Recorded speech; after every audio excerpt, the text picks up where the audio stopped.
Now, should taxpayers fund the BBC? 0207 862 2222 is the number. It's a suggestion that's reportedly being considered by the Culture Secretary Lisa Nandy.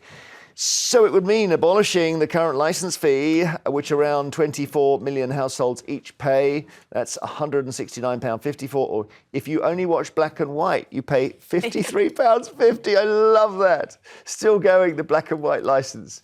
Instead of people who say they watch live TV paying to keep the BBC going, this would mean the BBC basically gets money from every single person in the country through taxation. The government says the current setup is not a long-term solution, as almost 500,000 fewer households paid the licence fee last year, and they expect the trend to continue. So, taxation is the answer. Stella? So, the first thing to say on this is that it's not confirmed that it's happening. But in a lot of countries where previously they had licence fees, now they fund their national broadcaster through taxation.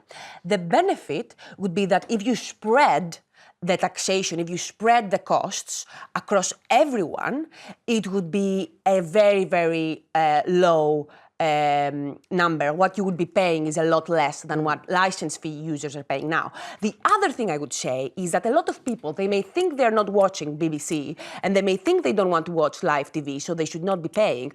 But really this is because people now receive their information from places which are directly benefiting from the BBC. So even if you're just watching your news on YouTube, where do you think all of this new type of journalists and media personalities are receiving their raw information across the globe internationally?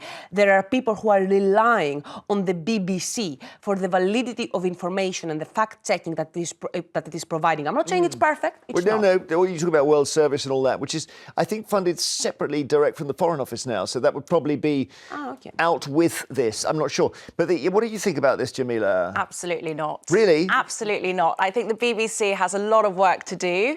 I think the BBC has had scandal after scandal. I don't think a lot of people are feeling very warm and fuzzy towards the BBC and wanting to shell out more money towards the BBC from their taxes. The BBC is also not the most unbiased broadcaster in the country, even though it should be. And also, if more people are going to platforms like YouTube, then the BBC needs to think about how it can be more competitive. It needs to streamline. I think they've got 26 radio channels that aren't local radio. Maybe have some quality over quantity and actually rethink their model. They need to rethink their output and stop looking to the taxpayer to bail them out. So you would reduce the cost of it and keep the licence fee low and have the same payment method? I think there are other things that they could do. So like BBC iPlayer, for example, you can't use that abroad. Why don't they make that a subscription service like Netflix or something that people who live in other countries can watch BBC iPlayer and pay a subscription fee? There are things that they can do, but they're then trying not to think about it, or Lisa Nandy's not really trying to think about it, just looking to the taxpayer to kind of bail them out as they always do. It is the whole system is a very strange model, isn't it? But then they can't find anything better. But commercially, they are the money that they're not getting from the license fee, they are getting from selling their programs to other strictly sales and traitors and all that. I think the problem is when you privatize something, when you make it commercially minded, when you make it so that their interest is commercial, especially when you're talking about a news organization, you are turning it into an entertainment machine. And that is a problem when you need the BBC to provide the vegetables of the news diet of a person. You don't ask a child whether they like vegetables or not. You just serve them the salad. I'm not sure because, having worked there a long time, they did at some point realise that you can't just say you will eat these vegetables because people have got other stalls to buy their food at now. So you have to recognise the market to some extent. Otherwise, they wouldn't even be in digital, would they? Derek in Northamptonshire, hi. Oh, good morning, everybody. Do you think this is a good idea to use general taxation, Derek? Well, my opinion is that the TV licence is a kind of tax anyway, so either way we would be paying for the BBC, whether it would be through general taxation or paying the licence. But the problem with the BBC, I think, is it expanded so much. In the 1960s, there was a couple of channels, BBC 1 and 2. Now it has about 9 channels, and we're all expected to pay for everything the BBC does. What I'd like to see is the introduction of each channel being dedicated to a particular type of topic, like a sport channel or a light programme involving music and dancing, for example, but you'd only pay for those channels that you're particularly interested in, rather than having to pay for hours and hours of snooker or football. That's my opinion. Is it? Yeah, I wonder how Radio 2 would fit into that. I'm thinking we'd be music and dancing, I think, actually.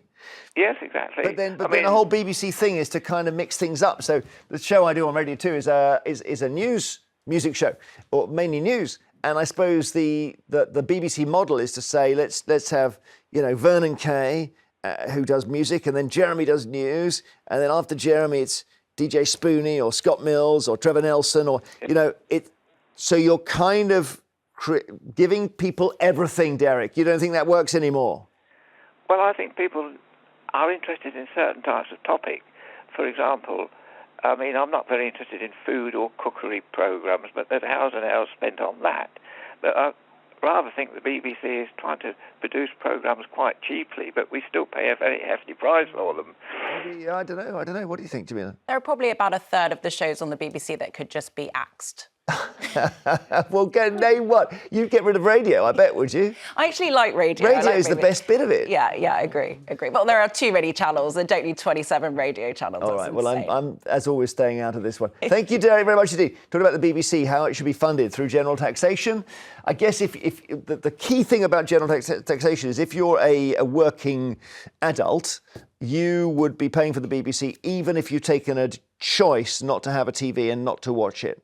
So you would no longer have the option of saying no. And some people would get cross about that. But then you would be living in a country that's better informed, and the people who are voting for your government will be better informed people. So Yeah, okay, that's the argument for it. Is it any more informed now? Why would it change? Oh, you don't know how bad things can get, I don't think. I wonder if they close, if it dies, that people will suddenly miss it because it was a precious thing. But look, I've worked there for so long, I would say that. Do get in touch, 0207 862 2222. We had Derek, and we must have somebody else talking about the BBC. Have you ever worked there, Jamila, or done stuff there? No, never. Look, the BBC is fantastic. It is an institution, but it does need to work a bit harder for its money, and it does need to look at saving money instead of just looking for a handout. I suppose the issue partly, Stella, is news coverage and news gathering. It used to be that the BBC had an amazing sort of quarter of the market on that. Everyone with a phone now thinks they're a journalist. But that's the big change. But that's the thing, and all of this kind of research, it takes money and it's not commercially lucrative. And we are talking about cost cutting and savings. The BBC is spending hundreds of millions of pounds every year on the administration of the license fee. So it would be saving a substantial amount of money if they change the system. That's a good point, yeah. I wonder if they still have TV detector vans. I used to have adverts when I was a kid saying, do not watch TV without a license or you may find you're detected by a van. And there'd be a van outside sort of swivelling. I don't know if they even exist now. Mark is in Norwich. Hi, Mark. Morning, Jeremy. Morning. What do you think? Do you think the BBC should just get its money from general taxation? Maybe, but I also would like to ask, this has been leaked for many, many years. I listen to you on Radio 2 all the time. Basically, I've just asked one question, and this is my quickest question I can give you, is why are the BBC still taking licence fee money from people as it stands, and no new programmes or series have been made since the 70s? Do you know what I'm saying? There's a lot of repeats. Look, I'm not the BBC spokesman, but I've literally spent a day yesterday signing books, and I caught up with Traitors, and it took me 5 hours, right? And I thought, whether you like Claudia, whether you like Traitors, my God, it's given that people say it's all fusty-dusty and it's so old-fashioned, they're not bad at creating world-leading shows.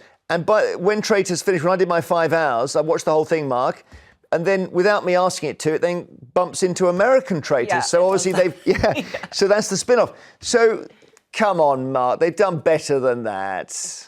Well, they have done better than that. Dear old auntie, we've had some brilliant shows over the years. You know that, Jeremy. Well, yeah, but you say they've done nothing new since the 70s. And they haven't really done anything new. They've done one or two things. What age are you, Mark? I'm 52. Oh, OK, because I'm 59. So when I was a kid, we would sit down and watch the BBC in order to watch Kojak, Starsky and Hutch, and The Streets of San Francisco, 3 American cop shows. Now we sit down and we watch very much the British equivalent. Line of Duty is way better than all that stuff. That's right. So, I don't want to be the BBC defender, but they have done stuff since the 70s. It's fantastic. Anyway, Mark, bless you. Thanks for listening to Radio 2. Steve, and watching Channel 5. Steve is in Hull. Hi, Steve. Hi. Hey, how's it going? I've always been against the BBC because of the mad spending sprees. They just waste money left, right and centre. They've got about 2 dozen weather presenters. 5 years ago, it said on Match of the Day that the presenters have got £40,000 a session. A recent rugby league match, there was a commentator and a summariser from Radio Leeds. There's one from Radio on the side and there's one from Radio 5. And they didn't think about combining just one of them. I don't, the thing is that local radio, if you combine everything in local radio, it's not local anymore, Steve. I like this has now become a Q&A for me to defend the BBC. I'm like, enjoying you two could just watch this unfolding.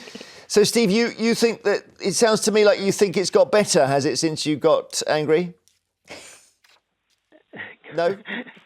No, it's just Still ridiculous. They just waste money left, right and centre. Yeah. They don't know how to spend it. They could put their own sports channel on if they worked it right. But sports rights are real, because FA Cup at the weekend obviously was on the BBC, and that's one which is, and Wimbledon it's still got. But if you look at sports rights, it's become impossible for the BBC to compete with international football rights and stuff. So I think if you're a sports fan, it's painful to see all that free-to-air material not there anymore. Thank you, Steve. Not disagreeing, always keen to listen.